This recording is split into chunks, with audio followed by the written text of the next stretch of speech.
मुख्यमंत्री देवेंद्र फडणवीस ने निकाय चुनाव में पार्टी की तैयारियों का नारियल बधाते हुए स्पष्ट कर दिया कि जहां तक संभव हो निकाय चुनाव में महायुति मिलकर लड़ेगी। जहां लोकल नेताओं की राय अलग होगी वहां मित्र दलों के साथ मैत्रीपूर्ण टक्कर हो सकती है।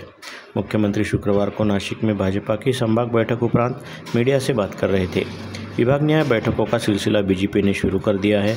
अगले 10-12 दिनों में पालिका चुनाव की तारीखों का ऐलान हो सकता है। ऐसे में सीएम फडणवीस परसों 13 अक्टूबर को अमरावती पधारेंगे और संभाग की पार्टी नेताओं पदाधिकारियों को मार्गदर्शन करेंगे। सीएम फडणवीस ने कहा कि क्षेत्र निहाय परिस्थिति का स्वयं आकलन कर रहे हैं। पार्टी प्रदेशाध्यक्ष रविंद्र चौहान ने भी निकाय चुनाव के संदर्भ में बैठक के लिए नेतृत्व स्थानीय नेताओं को विश्वास में लेकर गठजोड़ तय करेगा। पालिका, नगर पंचायत, महापालिका, जिला परिषद, पंचायत समिति सभी के चुनाव एक के बाद एक होने हैं।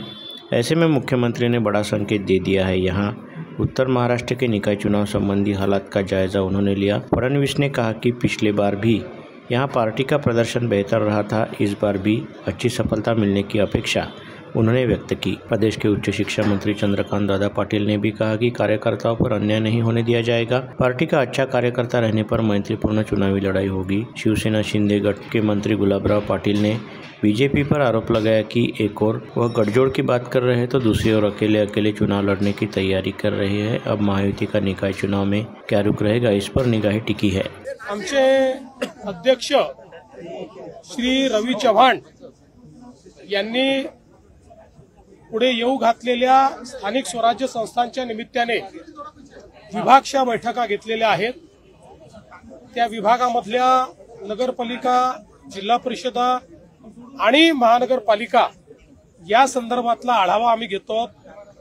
तिथली संघटनात्मक परिस्थिती, तिथली बूथची रचना, तिथल्या मागच्या निवडणुकीतली काय परिस्थिती होती, आता या निवडणुकीत काय परिस्थिती आहे, युती कशी करायची, युती कुठे कुठे होऊ शकते, अशा सगळ्या गोष्टींचा आढावा आणि एक प्रकारे पुढचं मार्गदर्शन करण्याचा आम्ही प्रयत्न करतो।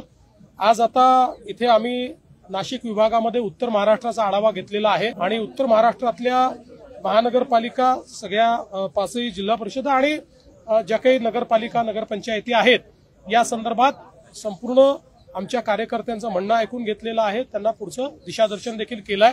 मला असं वाटतं की उत्तर महाराष्ट्रामध्ये मागच्या वेळी स्थानिक स्वराज्य संस्थेत आम्हाला फार चांगलं यश मिळालं होतं। यावेळी त्याहीपेक्षा चांगलं यश मिळेल अशी मला अपेक्षा आहे।